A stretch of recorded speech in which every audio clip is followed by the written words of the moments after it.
All right, we're recording. Daniel, All what's up? right. It's awesome to have you on an episode of Conversations with Catholics.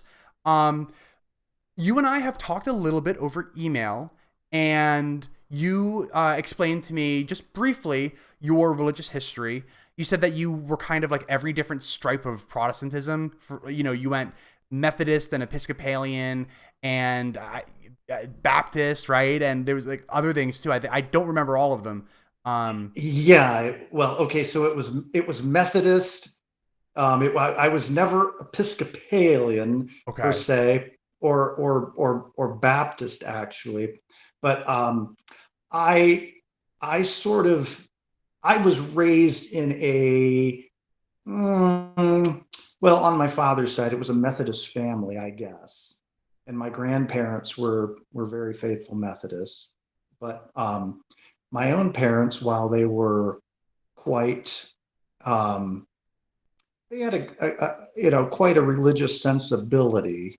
Um, eh, when I was growing up, we were not always in church, so they were, we were raised with, I guess, very traditional, you know, values for that time, which was the 70s.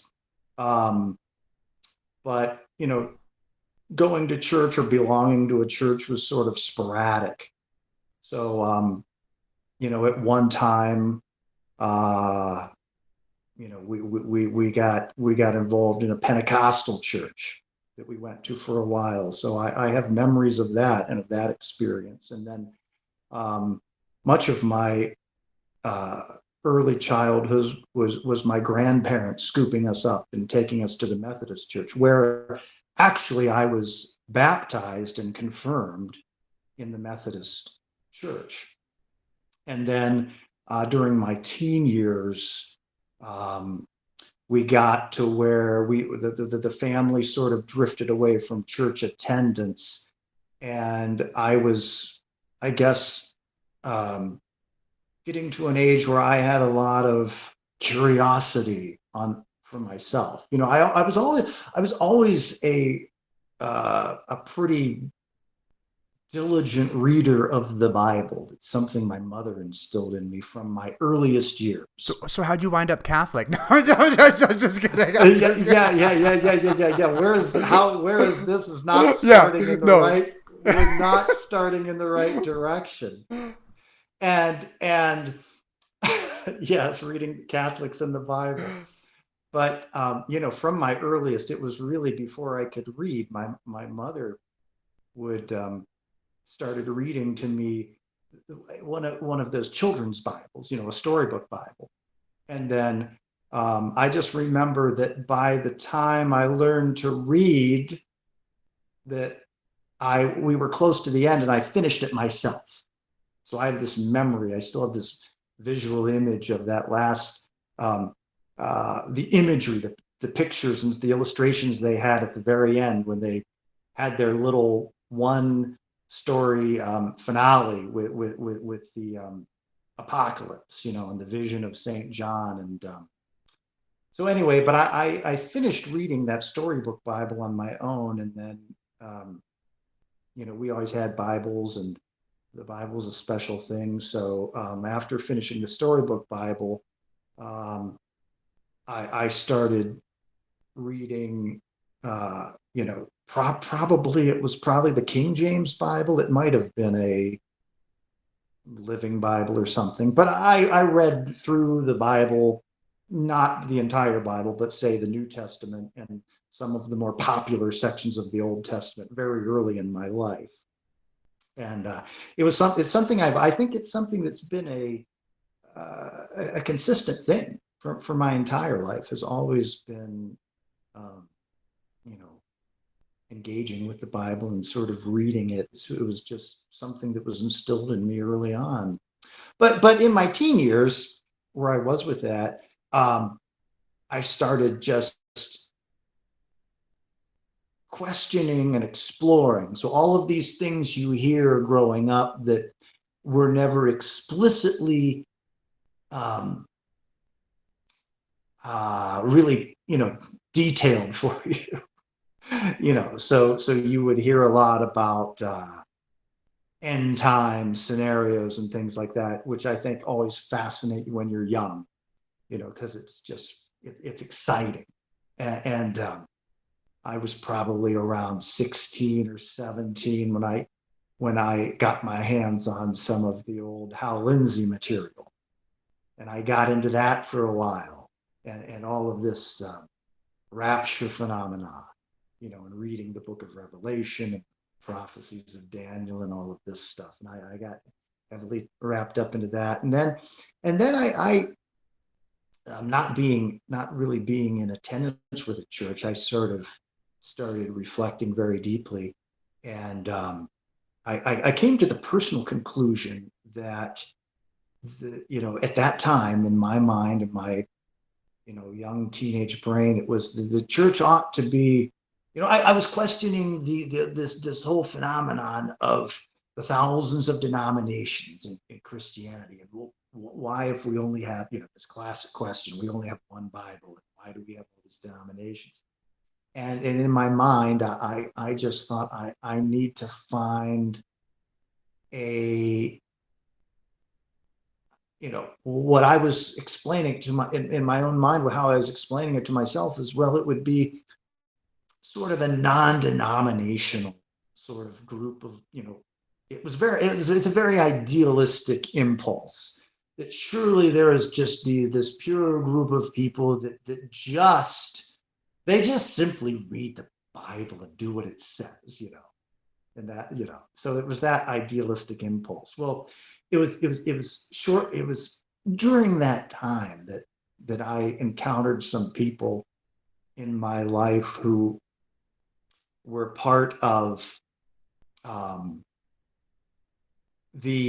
guess what I would call it, the disintegrating worldwide Church of God, which was this movement. It's not very popular these days. I think if I were to say that in the late 70s and the 80s, it would be more of a recognizable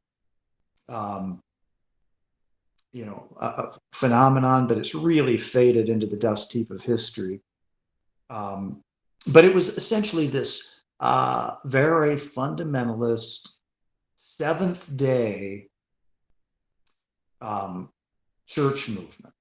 So they were very much into, really the foundation of their whole system was keeping the Seventh Day Sabbath. A little bit maybe like a very radical break off from Seventh Day Adventism. Okay. Okay. And how And old were you when you joined this church? I was just graduating from high school. So Okay. I was 18. I don't know if I was probably about 18, 19 when I got involved with this, but it was a disintegrating movement. So there were offshoots. It was this whole offshoot phenomenon of what to begin with was a very small group. And so there were very small churches that were springing up, and together with this small group of friends that I had, we would maybe, I guess, float around these different churches and have different levels of activity. Eventually, we floated around through a number of these, and it got to the point where it could be just like several people getting together in a house, or Wow. even sometimes even in a restaurant, or sometimes there were people that just literally for the Sabbath would maybe call and have a phone Huh. conference with maybe two or three people. That it was that I guess it was that divisive. So, but then that sort of at some point, several of my friends, we found a group of I don't know, maybe 30 people meeting together, which for us that was A big gathering. quite a big deal. Like, oh my gosh, there's 30, and they actually had a meeting. They actually had a room, a hall, a place they would rent, and they met in. and they sort of had a structure to the whole thing. It was like a traditional church service where somebody would maybe speak. Sometimes they might just play a video, because there was a whole contention over, can we have people that actually are authorized to preach, or do we have to just whoever their guy was would put out maybe a video sometimes. But this group that I got hooked up with, um, they were sort of at some point they sort of developed into where they were comfortable with, I guess, standing on their own and having designating people from the group to speak.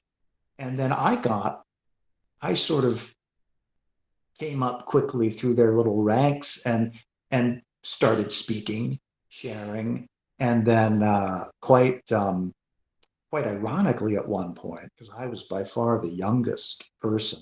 Most of these people were gray haired, you know. So I guess I came up through there.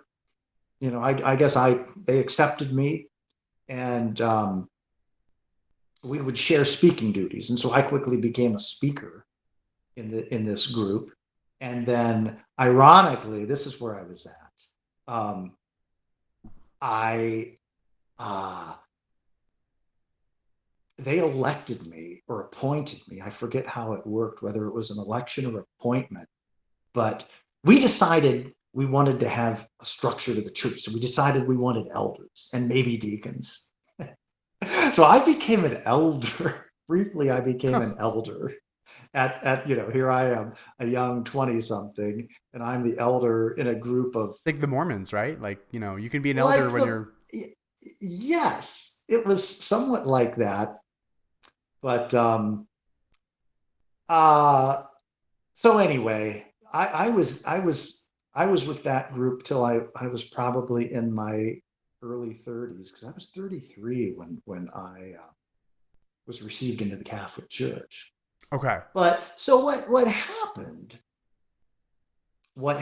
in this group, and there were many of these independent groups floating around all over the country and even the world.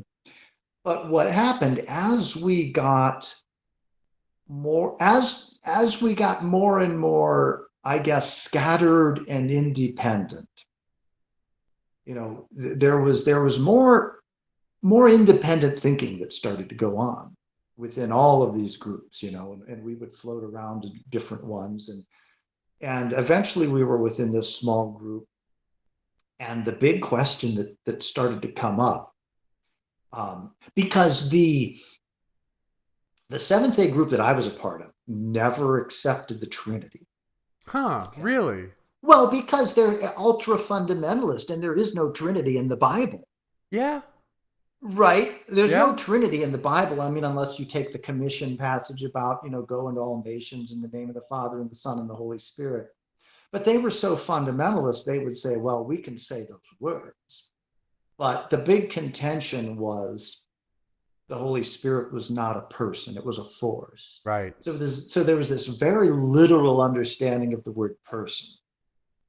Um, and so the Trinity was a big bone of contention. Well, because there's no Trinity, it really opens the door for, well, what is the nature of the Godhead? And what is the nature of Christ? Now, they would always, the classic version of this church would always say that Christ was in some way divine, and Jesus and the Father were God, and and they had various ways of explaining it. It was sort of taking the Hebrew word Elohim, this uniplural term. God, and the basic explanation of it. Well, God is one, but He can be two people in this one. It was a family. It was this God family theology. And then, so what was happening? Several people in our group and in various groups that we were in touch with started even questioning the God family idea, this Elohim family. And so we had some people that were, well, there is only one God. The Father is God, and Jesus is not properly God. Jesus is just like our older brother, or however they would explain it. But and there were several variations of this, different ways people would go off with this. And so that created in me this crisis. And this is the answer to how I became Catholic. This is how I became Catholic, because You took I had you this took the crisis alternate of path. faith. Yes. Well, so I became, and I should say that what was happening at a parallel, sort of on a parallel track in my own life, is I was becoming open in my own experience to the mainstream evangelical Protestant church. Okay. So as I was very active in this Seventh Day, very independent church, very fundamentalist church, I was also being very much edified through just the main um,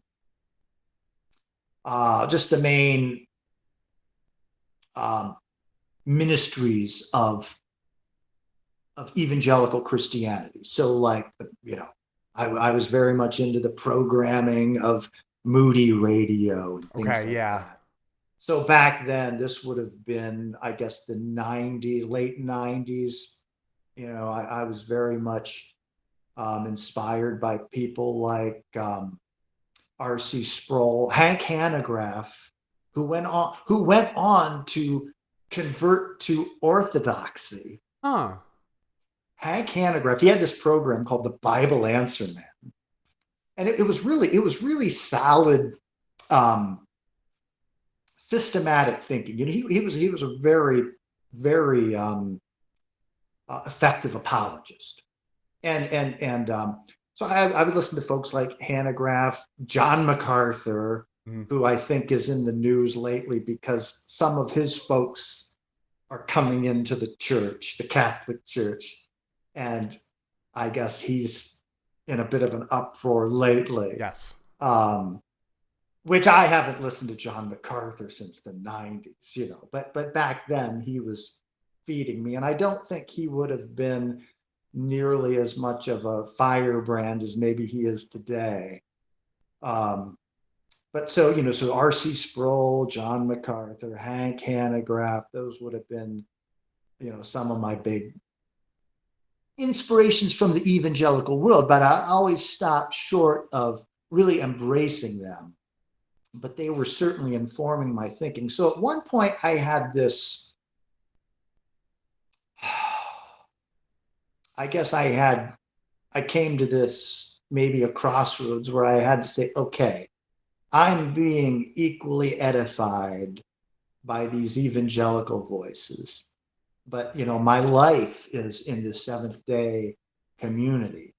And we have never accepted the Trinity. And that was quickly becoming this real crisis in my own life, because all these people that I said, well, I came to this part where I said, okay, well, these people are true, these people are true Christians. And maybe, because the real hardcore Seventh Day groups, many of them would say, well, we're the only ones, and certainly the Catholic Church. It was that old American anti-Catholicism where the Catholic Church was the beast of revelation and all that craziness. Mm-hmm. But that even goes back to my days of reading Hal Lindsey. Hal Lindsey sort of had that idea that the Catholic Church was what was the beast of revelation, or however. I Um, do want to hear how you became Catholic, because all of this sounds very not Catholic, up until your early 30s. So maybe can yeah, you walk me through how that happened? yeah. So that's exactly where we are in the timeline. So I began personally, just very personally and very privately, wrestling with this concept of the Trinity. And I would read, and I was, but until this time in my life, the Catholic Church was completely off my radar. not on my radar in any way, shape, or form, except as this great boogeyman. Mm-hmm. Okay, that is all I knew of the Catholic Church. They were the great boogeyman. This, so I began wrestling with this concept of the Trinity, and I would read, as much as I could at the time, and we were really in the early days of the internet, where it wasn't like it is today. So this is just going to, there was some stuff online, but a lot of it was going to just the bookstores and whatever. It was like whatever was there, you know. So it was very popular stuff, and but I got to the point where I was very close to accepting the concept of the Trinity, but I couldn't get over that last. I just couldn't. I couldn't prove it to myself, which would have been the language that I would have used at that time, with the Bible alone, because that was the standard. It was still that fundamentalist Bible alone, Yep. sola scriptura type thinking, and I was reading many apologists and some of James White, some of his work, which was probably some of I would say of the stuff I was reading, he's the person that got me the closest, The like almost, Trinitarianism. yes, Yeah. almost being over the hump, and then I was in the bookstore one day, and I happened to pick up um, some Catholic book, and I didn't even know. I just grabbed it randomly, and I didn't even know it was a Catholic book. But I read something in that book that it just made it click for me, and it was um, the essence of it was that it was explaining that just this basic fact that when they were when the early fathers at Nicaea were talking about the Trinity, and when we were using the word person was a qualified term. Okay, we're not talking about these three guys Right. sitting around this heavenly table. The word person, and really, it wasn't even. It's not even an ideal term. It was just a term that they just chose the best possible term to use. And when and so I realized it was these um, three distinct uh, phenomena within the Godhead that we're talking about. And and when I realized that that's what we were talking about when we're talking about the Trinity, it sort of clicked in my mind that, well, of course, the Holy Spirit can be part of the Trinity. And then there were some other there were some other things that I came across that sort of solidified that. But while I'm doing this, so well, I should stop and say, as I that first Catholic book that I grabbed by accident and read. As soon as I read this little passage, and I thought, that's genius. And I said, well, what is this book? And I looked at it, and it was by a Jesuit, a Catholic, and I just about dropped it like a hot potato. I had this like, oh my God, and I thought, and this is what I did. I quickly put it back. And then I rummaged. I said, okay, well, surely there's some other book I'll find tonight. And I'm and I thought, okay, no, there's no other book here that's talking, that's engaging with the Trinity like this. It's like, grab this book again. So I said, well, you know what? Maybe this guy's on to something in spite. That's how I was thinking. Maybe in spite of being Catholic, that this one guy is on to something here. And I said, well, I can maybe smorgasbord this. I can get an insight from this guy, and then I can run with that. But so as I sort of pursued this new line of thinking, sort of this new information, So as I'm pursuing this, one of the conclusions that I started to reach was, okay, the Trinity is a doctrine that has been defined by the church. I realized that I was never going to get there just through sola scriptura and independent thinking. That this is something that was, it was a conclusion of the collective church, the early church. And then as I'm looking into this whole issue, the second issue that sort of just became apparent to me was that, well, the whole canon of scripture is no different. The canon of scripture is something that was agreed to by the early church. There was no New Testament that just fell out of the sky. Is that this was a process of development. And I said, so this early church, for better or worse, they're the ones that canonized this group of books we have. And so it was through this searching and on my own journey that I said, okay, so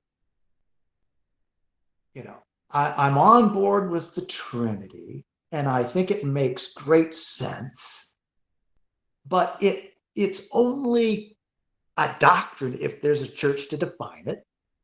And then the Bible itself, there had to be some church that gave us the Bible. And then there was also the necessity of there being this tradition or this church that kept the whole thing going. So, Jesus didn't just come down and speak to me in the 20th century, or, back then, like it was the 20th century.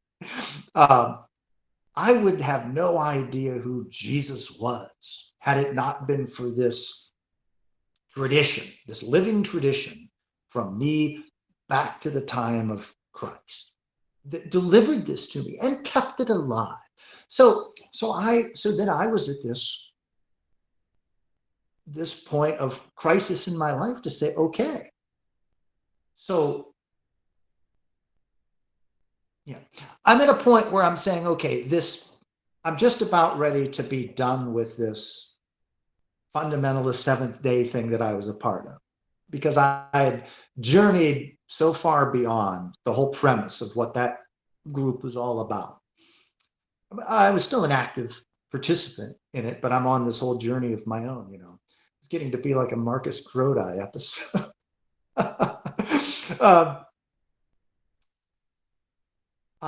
So I'm faced with this question, this dilemma, and for me, it's a question of life and death. I mean, this is the seriousness with which I'm approaching this. This is like life and death.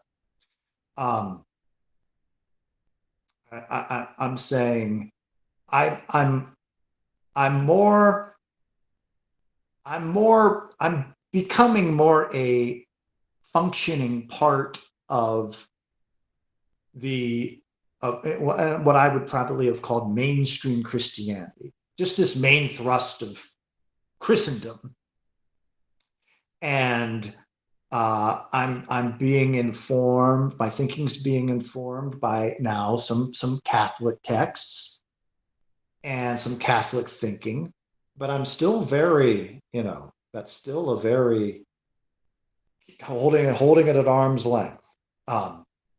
So I'm saying, okay, I need to, I'm feeling I'm going to make a break somehow with the Seventh-day group that I'm with, but I need a church to be part of. I'm just feeling this impulse to be part of a church. And so I went through the whole, just this whole spectrum of evangelical churches. So, is it Is it some type of non-denominational church? What is it? Is it some type of, um, I don't know, Reformed church? Is it is it the Methodist church? Maybe I'm back to the beginning. Is it the Methodist church? Is it the Episcopalian church? And and I thought, well, maybe it's the Anglicans, and I think I was right at that point where I was starting to think in my own mind, um, maybe it's the Anglicans, but we had no, And the there were Anglican no Church Anglicans. is just a gateway drug to Catholicism anyway. So Well, that's what it was, and I quickly bypassed and went right into the the well, real thing. so I looked and I was kind of looking at history, just looking back to the Reformation because and that's kind of I guess I went so there was a short period of time um, when I was saying well, how I would self-identify is I would say I am a pre-Reformation Christian. That's what I would call myself. So a Catholic, or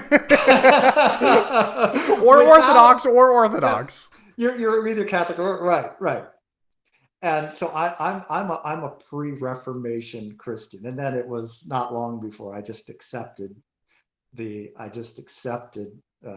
that well you're just a Catholic, and then I was reading all these Catholic books, and I had some Catholic friends in my life, coworkers in my life, and I just remember dropping, and they were just your average garden variety Catholic, not what I would think of as overly devout, but culturally church attending, you know. But largely, I would have looked at them at the time as culturally Catholic. But and I just started just dropping these conversation pieces like, oh yeah, well, maybe as a joke. I think I would say it as a joke. It just kind of became my standard joke of, well, I think I'm becoming Catholic, not really thinking that I was becoming Catholic. But then someone said to me once, well, if you're going to become Catholic, you have to go to RCIA. And this dear coworker gave me the phone. That just this is what I love about Catholics. So this is just a coworker. Says, well, if you're going to become Catholic, you have to go. So she wrote down the number for the local church. Well, you should call. You need to call because RCIA. It was the time of year RCIA is going to be starting up. So I thought, okay. So I called the number, got a deacon. He told me, oh yeah, we're having our first RCI this whatever, and he goes, and you ought to come to mass this week, you know. So and I didn't even know, I didn't even know if you could go, I didn't know if you could go to mass. I didn't know anything about mass. So I said, so just anybody can go to mass? He goes, yeah, you just walk in.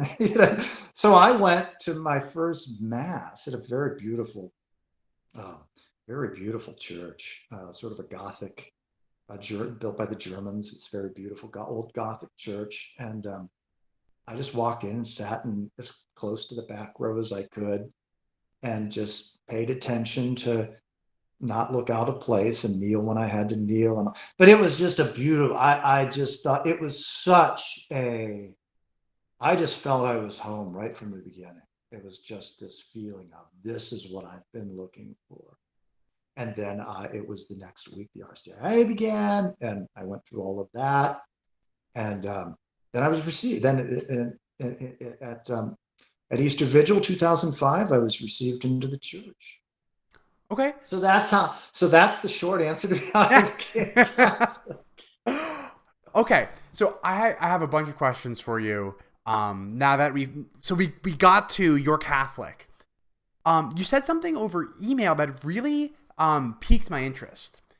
You described yourself as I think I don't want to put words into your mouth, but I think maybe it was sympathetic to panentheism. Yes. And real quick, I'll just say that I myself am sympathetic to panentheism too. Now, the type of panentheism that I'm sympathetic to is probably almost indistinguishable from just like naturalism with fancy language. You know what I mean? Sort of a grace infused naturalism, Yeah, yeah, like maybe. a I almost think about it as, so a lot of people will talk about like Sam Harris as if he's like this like, deeply naturalistic guy, but then you listen to him talk and he's actually like he is a naturalist, don't get me wrong. But you actually listen to him talk and like I know he's gotten booed out of atheist conferences for talking too spiritually. He's all into meditation and stuff like that. And there's like a type of like Sam Harris-esque panentheism that I'm pretty much on board with. Now, it's totally compatible with naturalism. It doesn't commit me to any kind of moderate realism. It's frankly pretty non-religious, but it's something that I'm sympathetic to.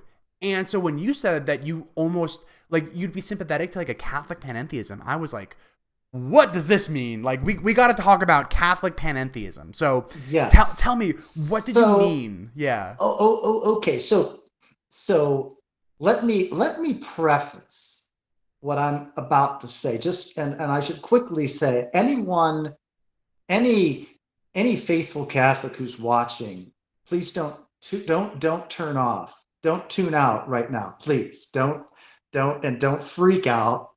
And because we're not going off the rails. I promise you. We're gonna get through this. Um, so let me start my explanation of how I view this with just this preface statement. So there's a book by Pope Francis that was published. I think it was the last book he wrote before he became Pope, maybe. Um, and I think it's really just a collection of his meditations. Anyway, the title of the book is Open Mind, Faithful Heart. Okay. And that that title captures for me the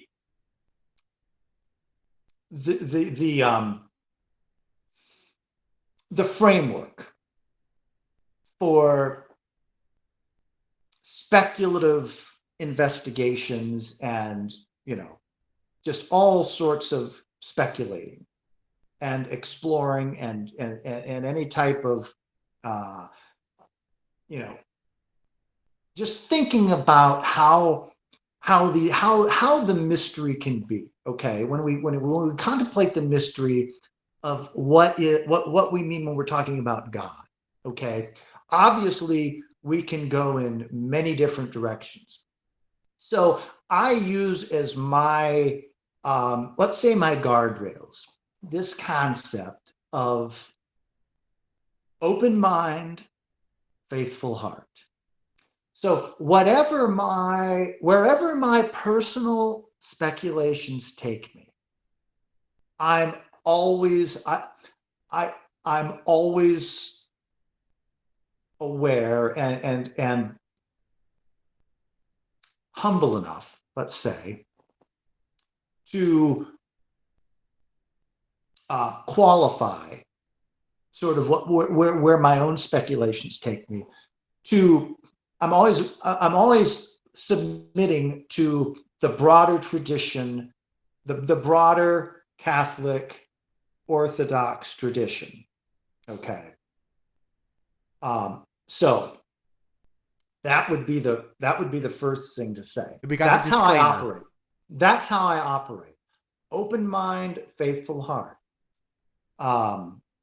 And so I guess appealing to Pope Francis, though, is not, that might still not win me a lot. maybe That may have maybe been not from the rad trads, but that may have been the second jump off. I yeah. may just be All the this. rad I'm trads sure. are rage quitting. They don't want to be here anymore. Yes. Well, yeah. So that's the framework from which I work. Um, so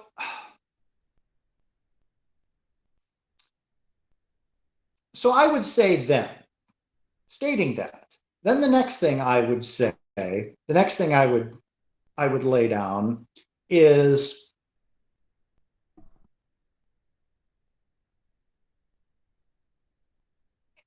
an informed, sophisticated Catholic in the 21st century, and really for many years, certainly since Vatican II, and really since the beginning of the modern time, even Vatican I, I would say, even back into the Enlightenment. And really, I think if you go, you could even go back to the fathers. Even, I think the informed, sophisticated Catholic or Orthodox, has long gotten past this idea of a three-story universe, the old gray bearded man sitting in the sky. You know, any Orthodox faithful Catholic is going to be beyond. We're beyond thinking of God in those terms. We don't think he's some old gray bearded man in the sky. And then even some contemporary Catholics, going back at least a century or so, are going to, I think, look at the person of Jesus with a certain level of sophistication, I guess is the best way to put it. So when we talk about things like the resurrection, I think a modern, Catholic intellectual would say, the resurrection was certainly an event. Now, what exactly was the event? Maybe we can't say it in a very literal wooden way. Okay, so the language we use to speak of the resurrection, it may be edifying, and it may be communicating a great and profound truth, which I would maintain. The resurrection is a profound event, but I can't be pressed to say literally how it happened. And I think if you read the Bible, you can't dial down, you can't nail down what it's even talking about, because you have this road to Emmaus experience. Paul It's talks not about the just, it's not, resurrection. Yeah, Paul's resurrection is very different than like what you read in the Gospels. Um, Sorry, go ahead. Yeah. yes. So I think, I've listened to enough of your talks that I think we would very much be on the same page here. So, so as a Catholic, I would affirm the resurrection, but I would not in absolute terms try to define in a physical way how that happened. I would just, and this again is me as a independent, person talking, just how it makes sense to me. I would affirm the resurrection event, and I would even be open to saying that it was some type of supernatural event.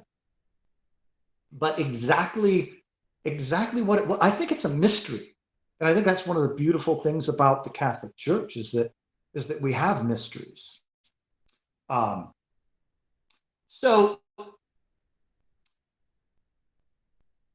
So we take these things, so going off of that, so building off of that, so we're not looking at the cosmos as this three-story universe. We're not looking at God the Father as the bearded old man in the sky. And we are looking at the resurrection with just some degree of sophistication, not I wouldn't say skepticism per se, but I would say just looking at it with a degree of sophistication and some level of rationality. Okay, which we as Catholics we talk about fide Hmm. ratio, right? Yep.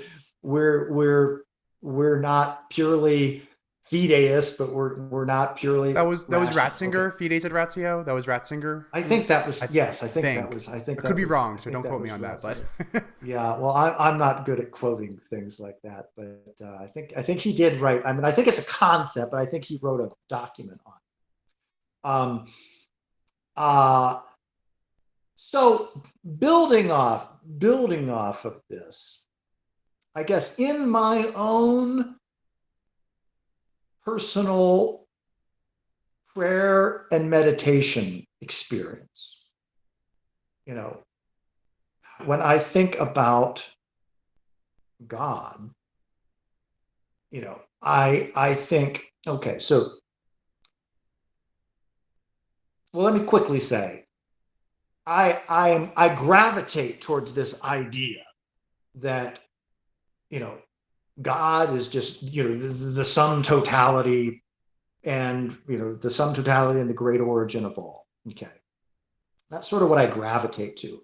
So but as a Catholic, obviously you stop it at you know a simple pantheism.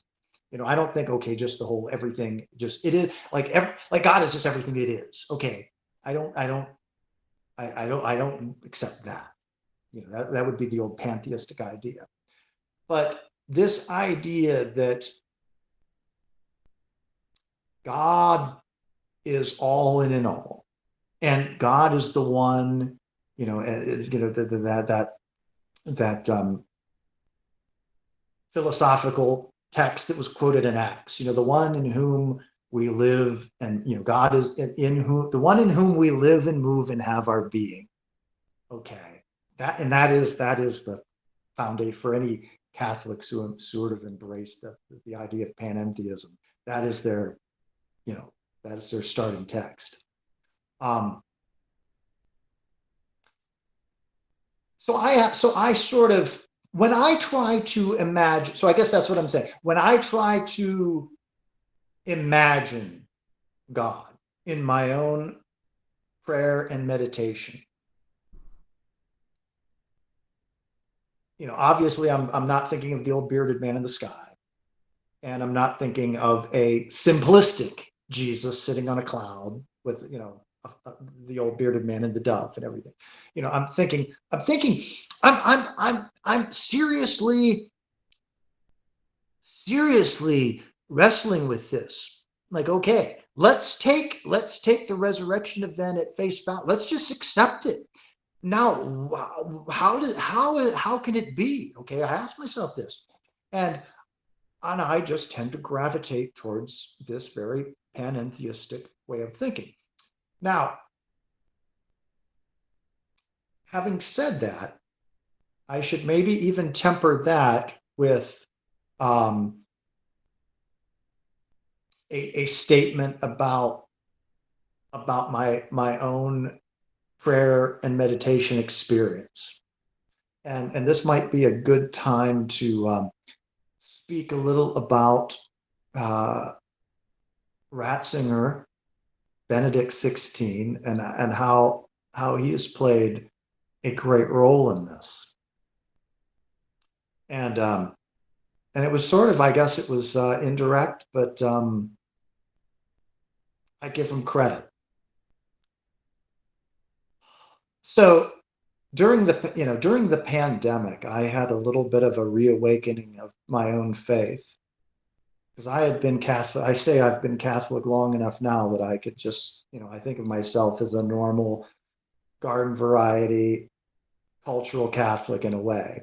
I attend mass, but in my own life, I went from that very early zeal of the convert, being involved in everything I could be involved in, and to just being kind of a don't just I go to mass, whatever, fulfill my obligation and go about my life. Well, during the pandemic, I think my faith was reawakened because what I began doing for the when the churches were closed, my way of honoring the Lord's Day was I would I would write down the daily readings or whatever the Sunday readings were. I wrote them down, and the Psalm and the Alleluia and all of that, and then I would sit out on my balcony and just in a very leisurely and meditative way, I would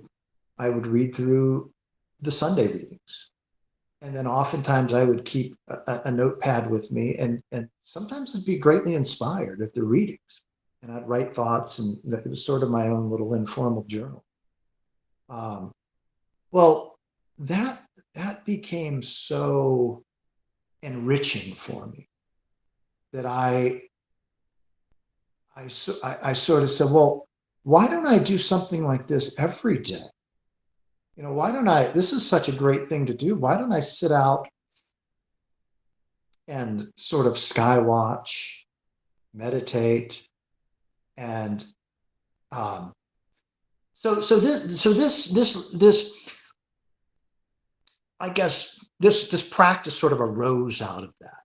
So it was out of that, out of those pandemic Sunday commemorations I was having when the churches were closed, or when attendance was limited, or when it was just in prudential judgment. I said I don't need to be.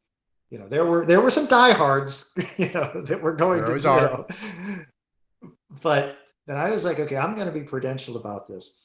So I was very cautious about returning to, but so I'm being greatly edified by these Sunday readings and meditations I was doing, and then so that sort of flowered out into my whole life, and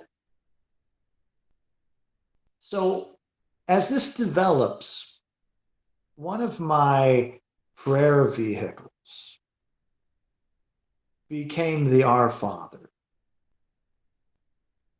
And I can't exactly tell you how this happened, but I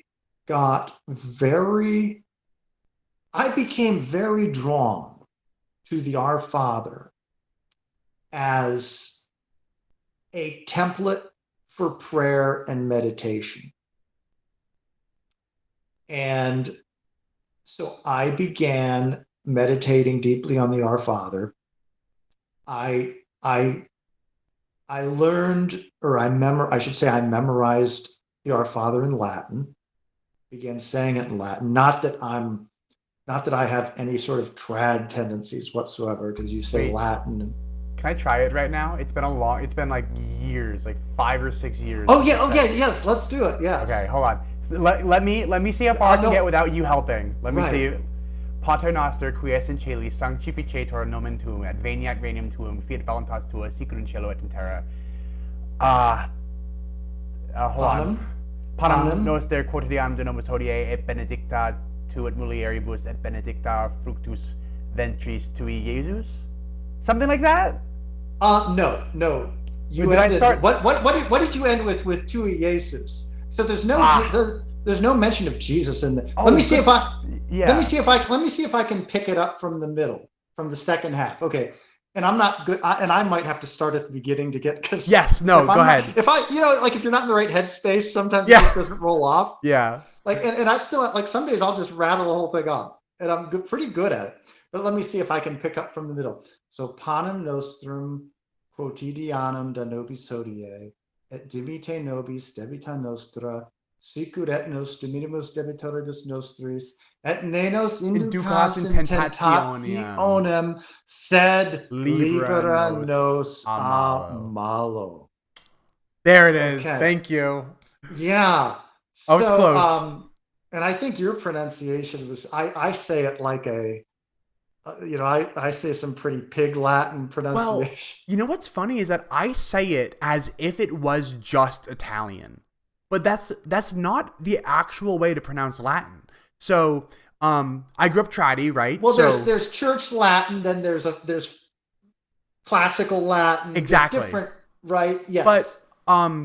like people who have studied languages will tell you that like the classical Latin that you would learn in school is the correct way to pronounce it, and the Latin that we speak in churches is just Italian. Like it's the Latin language Yes. but pronounced with an It's Italian accent. with that inflected, Yeah. yes. So So I there's don't. lots of Ch's. There's no Yeah. QE, Yeah. and I love the classical. And a lot of times I try to affect that classical Latin. Yeah. Well, Yeah. And like the big thing for me is like anytime that I want to say like a V sound, I make so the word for man, veer, yeah, you say the veer, but then it's like the weir almost like with if you do the classical, right, but I don't do the classical right. accent, I do the Italian accent. Uh-huh. Oh well. I just thought that was So fun. yeah, oh that is super fun. So in learning the Lord's Prayer in Latin, um, something that became very something that jumps out at you that maybe doesn't jump out at you as much in saying the classic, you know, King James Lord's Prayer that I certainly, from my generation, everyone learned that, Our Father who art in heaven. Um, One thing that becomes apparent is the first word is not our. The first word is pater, right? So the very first word of the prayer is Father. The very last word of the prayer is malo, evil. And then during the first part of the prayer, the line in cielo et in terra, Heaven something and struck earth. something struck right, heaven and earth, but that's not the way that the Lord's Prayer is traditionally read.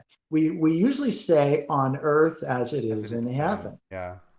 But it struck me in sort of just meditating on the Latin prayer, how there was this arc of descent. The whole thing was structured from the very highest Father to the very lowest end time eschatological evil. This very final petition of protect us from evil. And then if you look in the text in Luke, the shorter version, it's not only protect us from evil, but it's protect us from the final test, or protect us in the final test is the Oh, way. okay. So there's this idea of evil not just being bad things, but of being the ultimate evil of the final test, or this final catastrophe of death. And so I began reading the Our Father with this, beginning with God. And there's no mention, the thing I latched onto when you did your first run through of the prayer and you ended it with Domino Jesus. I said, no, there is no Yeah. Jesus. There is no Jesus in the Our Father, because, and at first you say, oh, well, here's the great Christian prayer. And where is Jesus? Well, he's the one saying it. Yeah. Okay. So that to me is a great mystical revelation. When I'm praying this prayer, and all of a sudden I had this weight upon me saying, oh, where is Jesus? Well, here I'm inside, all of a sudden, mystically, I'm inside the mind of Jesus. Here I'm praying and saying the same words as Jesus. So as part of my Our Father meditation,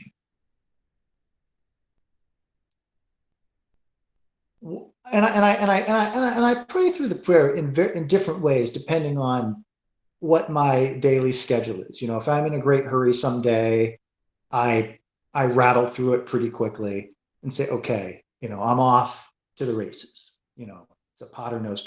On a very relaxed day when I have time, I go through it very slowly. And in fact, I've even learned an Aramaic reconstruction of the Our Father. starting with Interesting. Abun Dibishmaya Netkadish Shamak. Okay, that's how Ah, it starts. And I probably say that worse than I say Latin, but could have fooled that's me. how You I, sound well, great to you, me. and 99% of people. Okay, so whoever that one, apologies to that one Aramaic scholar. Yeah. And please, please chime in the comments if you're that guy. Um, so I learned this Aramaic version, and the Aramaic, um, it even has a different flavor. And it is a reconstruction, so it's not, obviously we don't have any Aramaic text of it. Right. But we assume, Well, there's this, Abba Abba Lakvi have Father. yeah, Why have you forsaken me? yeah. Yeah, that's it. That's the only Aramaic that we have. Aramaic. That's the only Yes, Aramaic that we have. yes. But we assume that Jesus, Yeah. probably spoke it, Yep. okay? And that's probably, and of course there's this whole, naturally there's a debate of, okay, well, is every word of the Our Father, is that literally his exact words, or was Well, it a construct? yeah, it's definitely not his exact words because well, I shouldn't say definitely, but he wasn't speaking Greek. So whenever anybody's translating anything, there's some level of reconstruction that's happening. Now, how liberal is that reconstruction? Well, that depends on a lot of things, right? It depends on what languages we're talking about. It depends on how, am I translating you word for word on the spot, or am I thinking about it years later? And so, yeah, Yes. So even the Latin Our Father, or even the Greek Our Father, it was none of it was a word for word, yeah, but it was reconstructed, or let's say it was delivered or communicated through the community of the church. mhm. Okay, so we could say that. So I guess I come at that, and I accept that at face value, and I say, okay, this early church, I'm sure they transmitted at least the thought. It was at least the gist of it, the thought of it.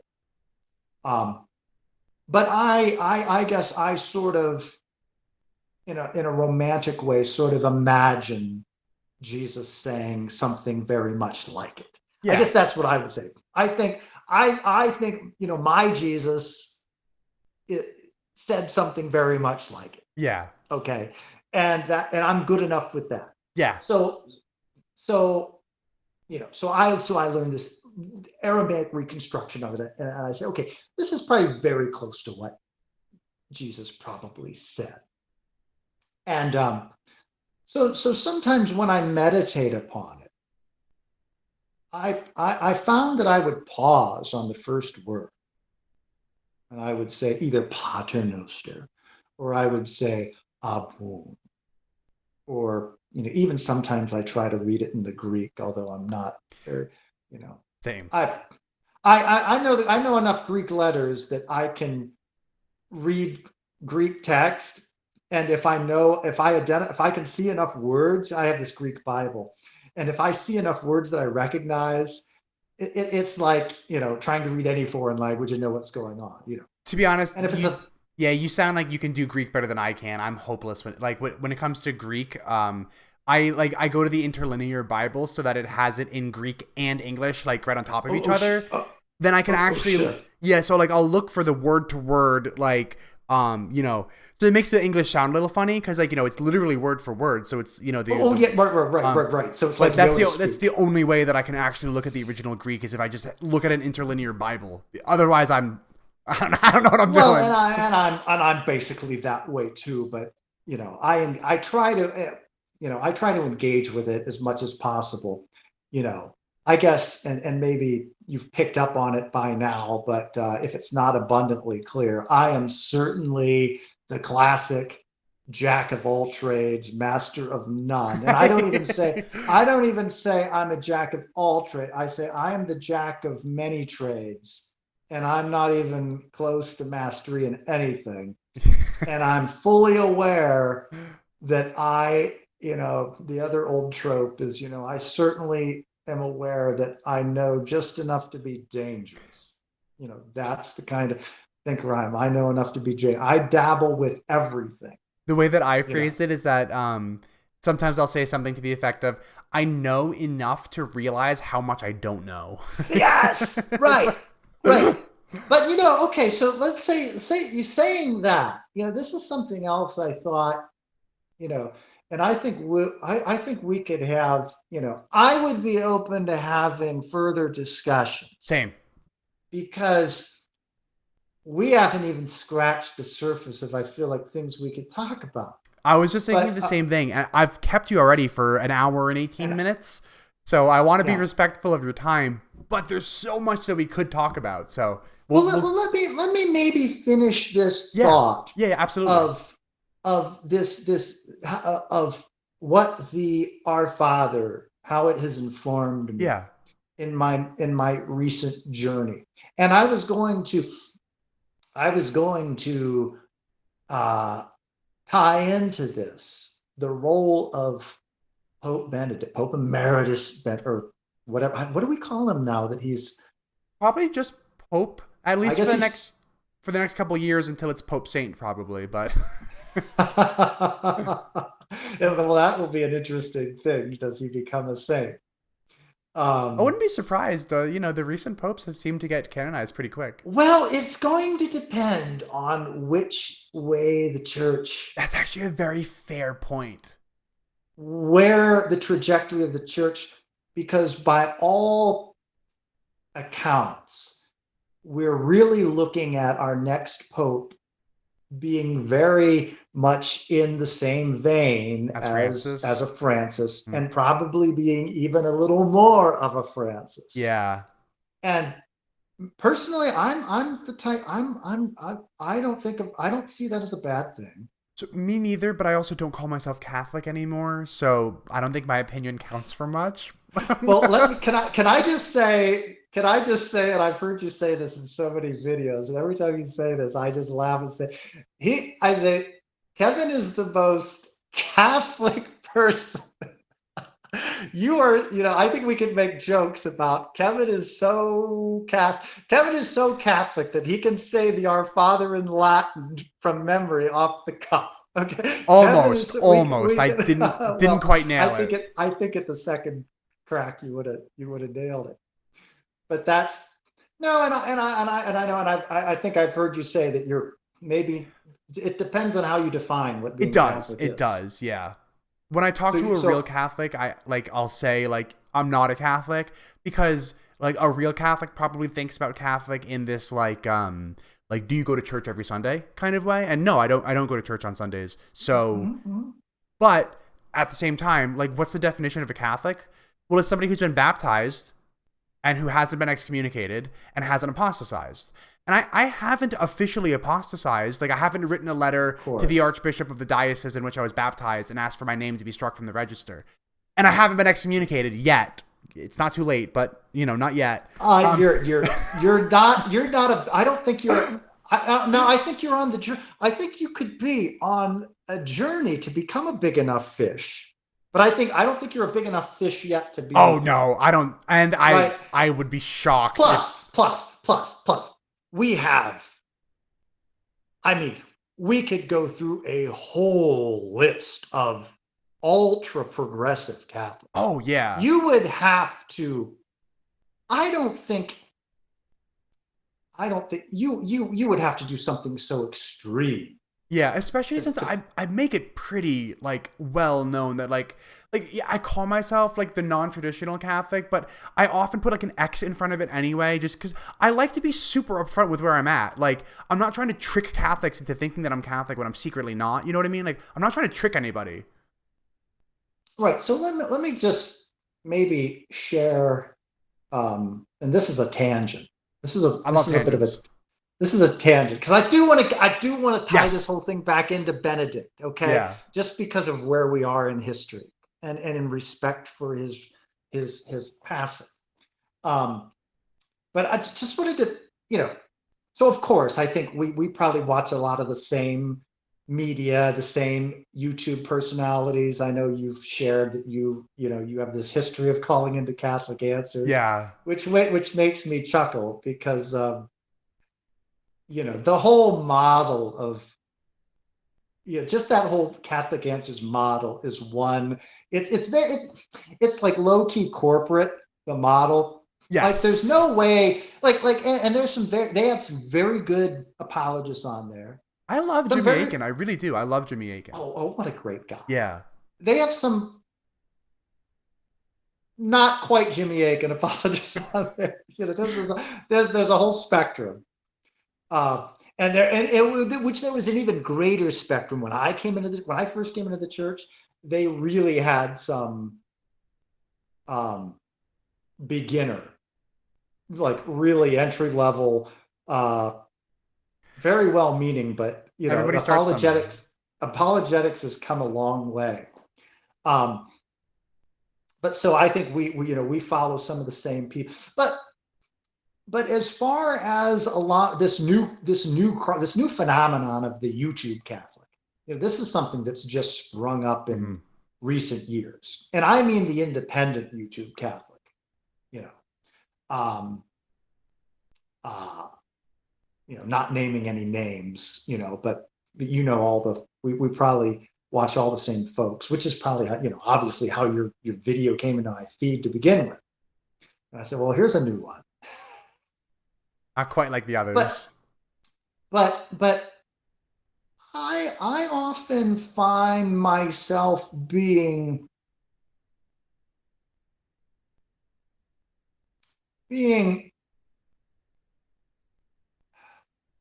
I guess I should say I find myself sometimes being left wanting by some of the both the YouTube Catholics and even a lot of the lower tier apologists. It's not as sophisticated, you might say. Like it's Well, it's not even as sophisticated, but sometimes it's not even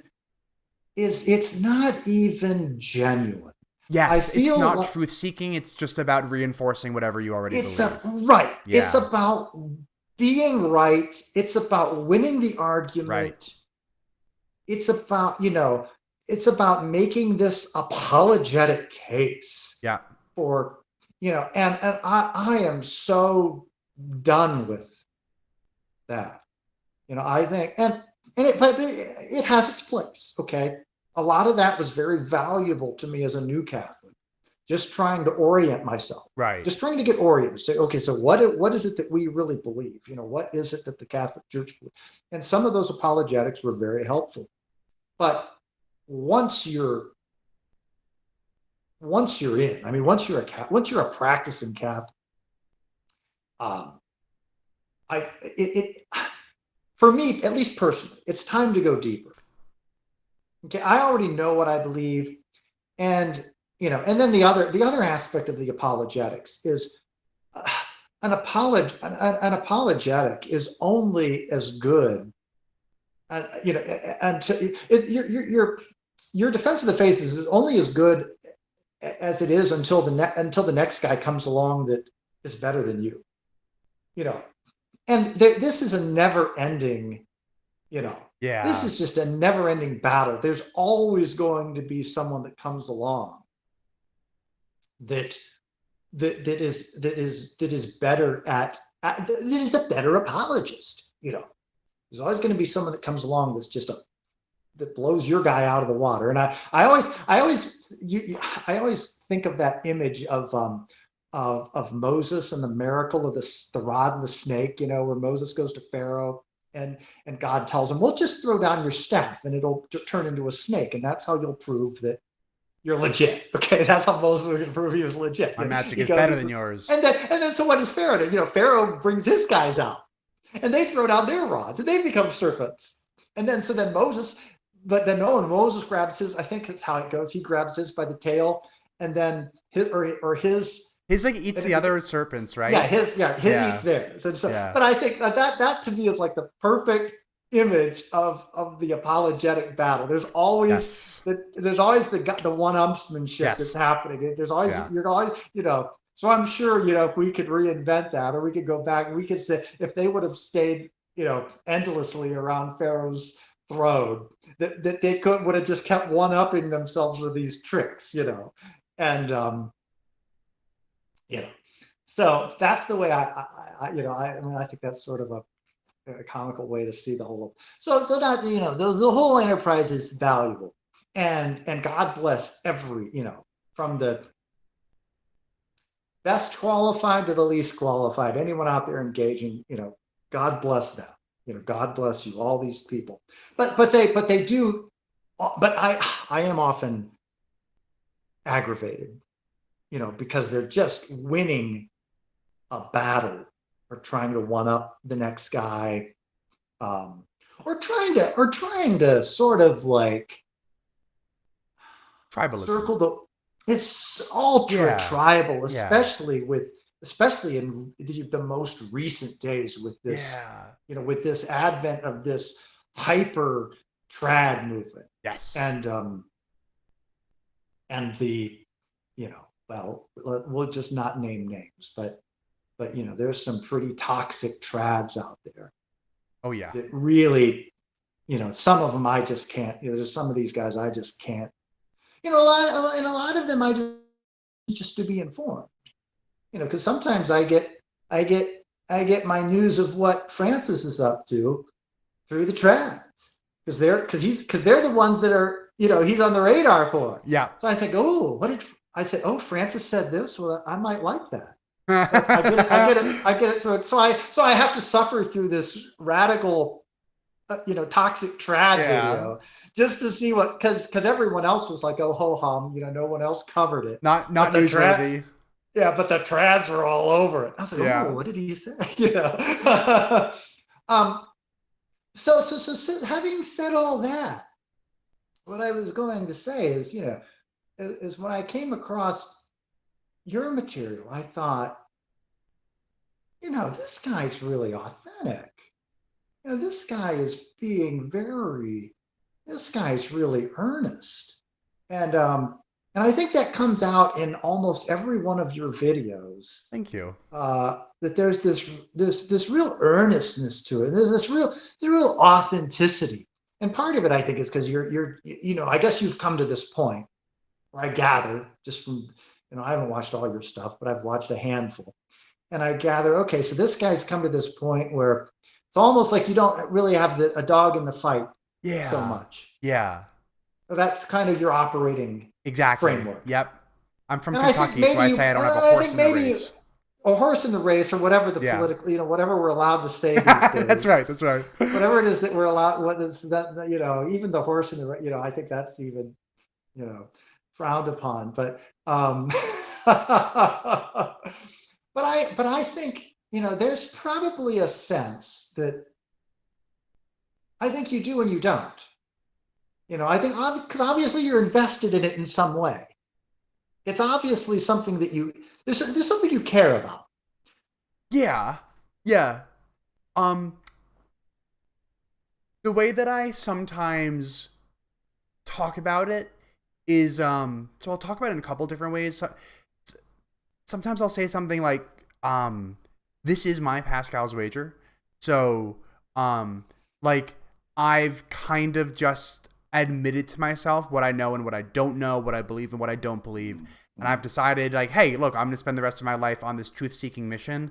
And if I die still not believing the things that you, and I'm not talking about you, Daniel, just, the proverbial you, that if I die not believing the things that you tell me that I must believe in order to go to heaven by the time that I die, okay, like, I took the test and I guess I failed it according to your standards, but I'm just going to have to make my peace with that because I gave it my best shot. I left it all on the field.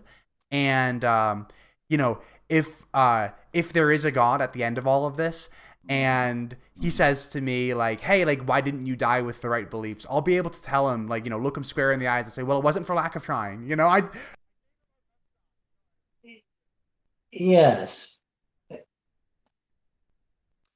Yes, but you've come to a place where you're at a place where you've committed to accepting the truth wherever it leads, I guess would be the way it's often said, and I think I think I've come to that very similar place I just am comfortable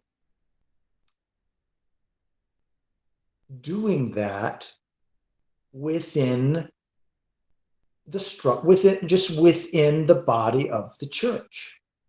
And my concept of what is the Catholic Church is that it is a place that allows me to follow the truth wherever it leads. I could think of, that famous statement that's it's not exactly the way it's sort of simplified from they attribute it to Saint Augustine, and I think Thomas said a similar thing, but it's often simplified as all truth is God's truth. Okay, all truth is God's truth, and for me that is massively liberating. Okay, because I say, wow,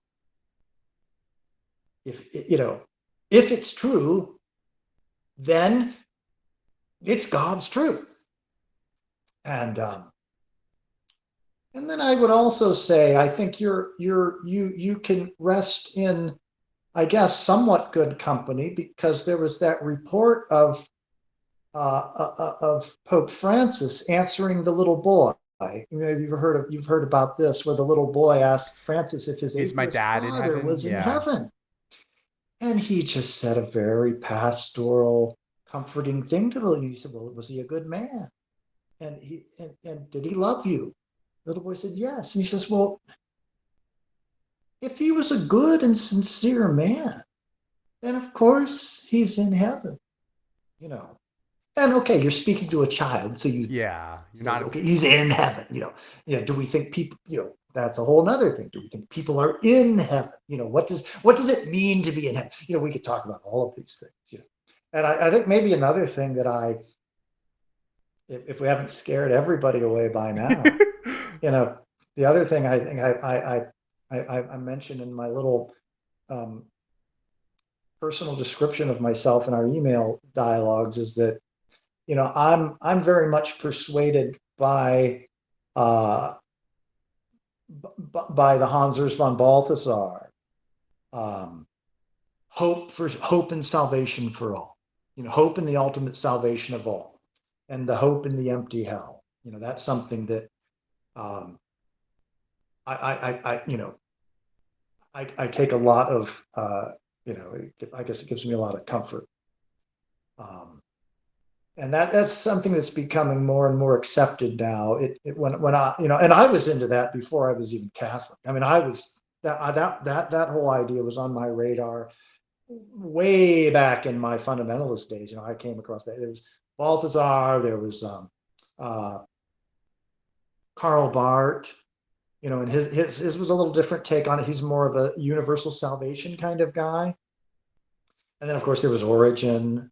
You know, and his apocastasis, I think, is the word for it. But I was sort of on board with all of that Before it was cool. Catholicism ever even, yeah, before it was cool. And now, you have people like Bishop Barron, or what is it? Larry Chapp is the guy that he talks to sometimes. I don't know if I know Larry Chapp, but I do listen to a Anyway, bunch of like non-Catholic Christian like annihilationists and stuff like that on YouTube. yeah. But I think that was his name, Larry Chapp. He's a big advocate of the Balthasar position, and Barron is he doesn't make any. He's very open now. And I don't think he was always quite as upfront about it, but it seems like recently he. Baron confuses me sometimes.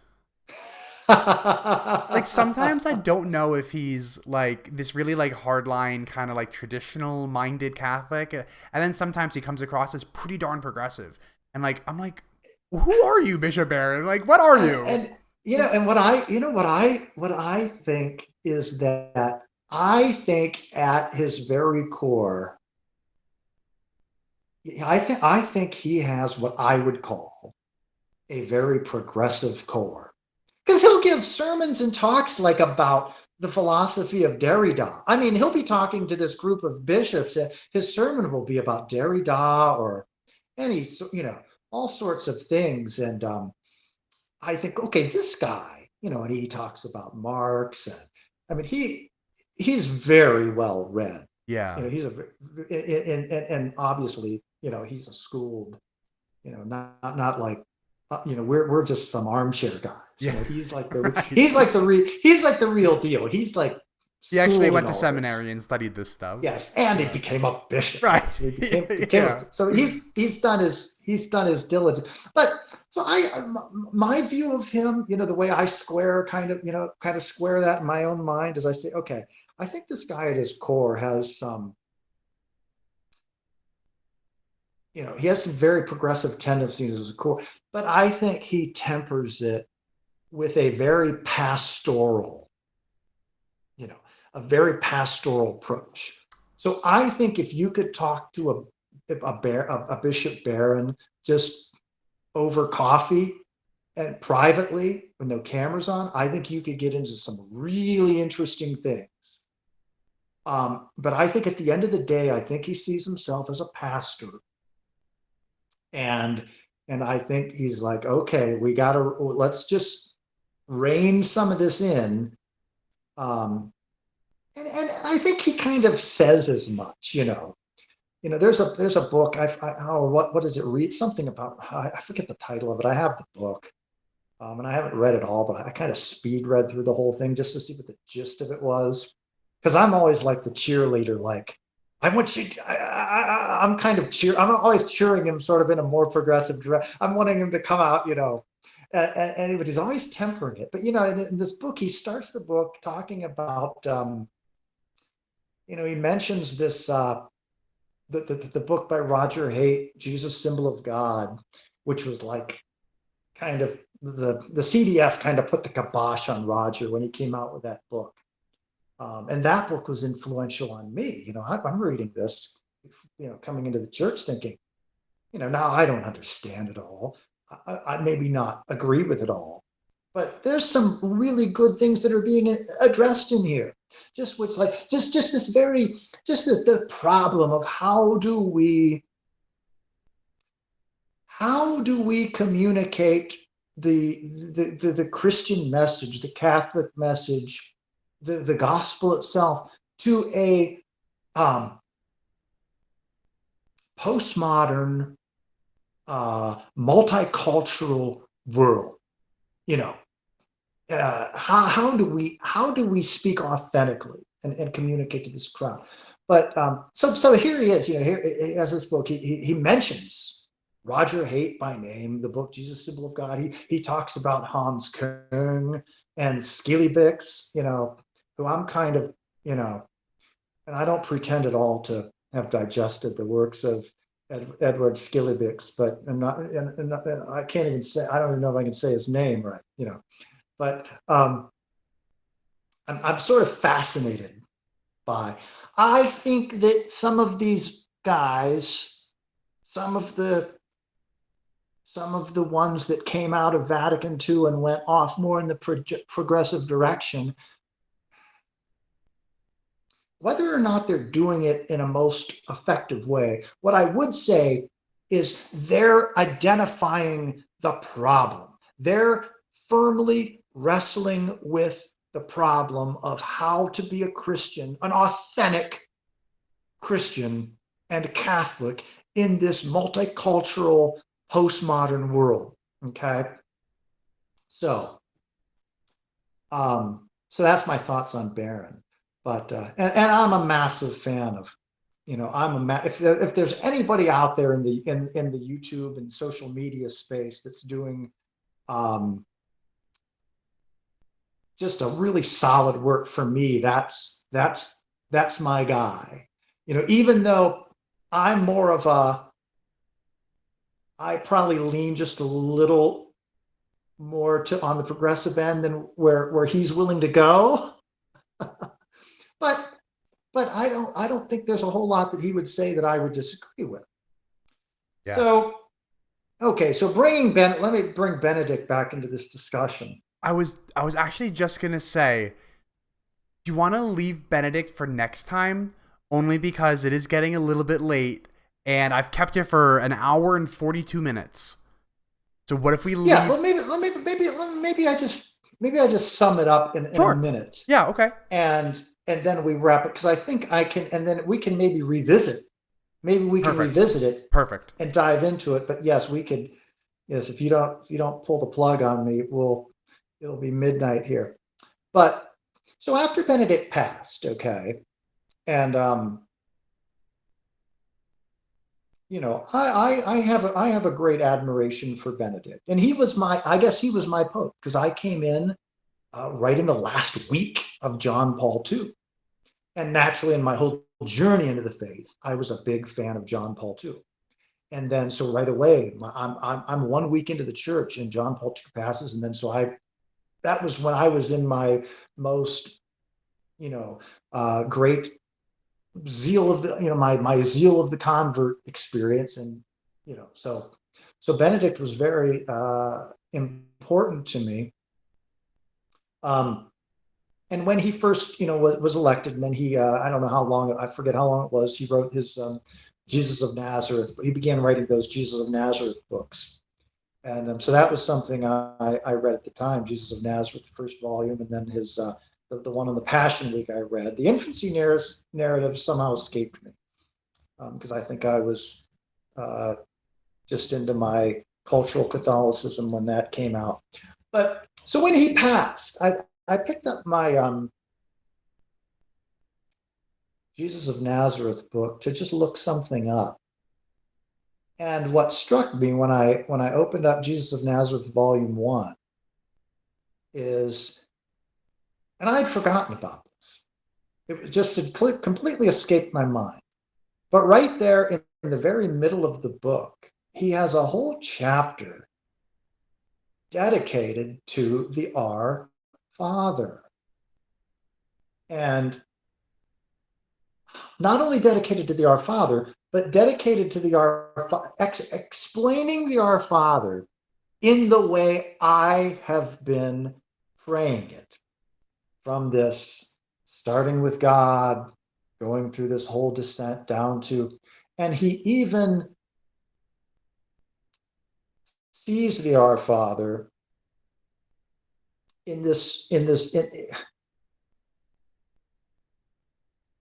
explanation of the Our Father is the book on the Our Father that I'm thinking I need to be writing, because this prayer has such meaning to me personally. And then I picked up Jesus of Nazareth after so many years, and I realized, okay, you got this from Bennett. You just forgot. It was in your this is where you got all this. Okay. So this is the prayer that has renewed my whole religious experience, my whole religious and Catholic life. And I said, there it is, Papa Benedict. Thank you for that.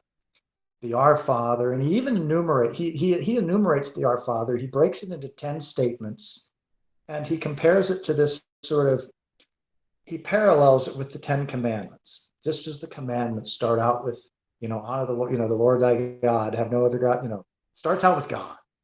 And it goes down through to the most petty and base sins at the end. Just the way Our Father starts with the Father in heaven, and it ends with the evil. Okay. It's the structure, it's this parallel structure with the commandments. And he goes through all this in his book. And this whole realization has been super powerful to me. So that's my what I feel is a very personal. That's what I feel is my very personal connection and my appreciation with and for Pope Benedict and Joseph Ratzinger, the man, the myth, the legend. The soon to be saint. Maybe. So Cool. possible. It's likely, but we'll see Yeah. where the church goes with all of this. But I'm a big Francis fan, and I think Francis is the man of the hour, and where the church, I think Francis is the one to take the church where it needs to be going. So, um, maybe these are things we can revisit in future talks. I think that'd be awesome. I think that'd be perfect. My goodness, I felt like I talked. You know, I was hoping I could. I was hoping I was going to get to pick. I wanted to pick your brain, but I think you kind of threw the ball to me at the very beginning and got me off to the I think races. so. Tell you what, And next time we'll do the opposite. You'll throw me the ball at the beginning, and I we'll would just kind of. really love to do that because, you know, from the things I've heard about your whole journey, I think there are a lot of parallels, you know, not so much from, you know, obviously we've come from very opposite ends of the religious spectrum, but it sounds like your early life in the church was there. It felt like there was a very sort of I'm, quasi fundamentalist I'm not even gonna vibe. call it quasi. I'm just gonna call it a fundamentalist vibe. I mean, when you talk, you know, you were talking in one of the videos about the young Earth creationism type things and the homeschooling, and I'm thinking, well, this is what I think of. Oh, and you mentioned one where you felt you said you equated it to you explained it as being like almost like an Amish or something. Yeah. Um, but so I think there's some there's a lot of that I recognized in my own background. I Yes. think this is not we're you know I you know we're not so different, you and I. I don't think we Um, are. Yeah. so I know, but we'll have to keep in touch. Maybe schedule another talk, I think that's and awesome.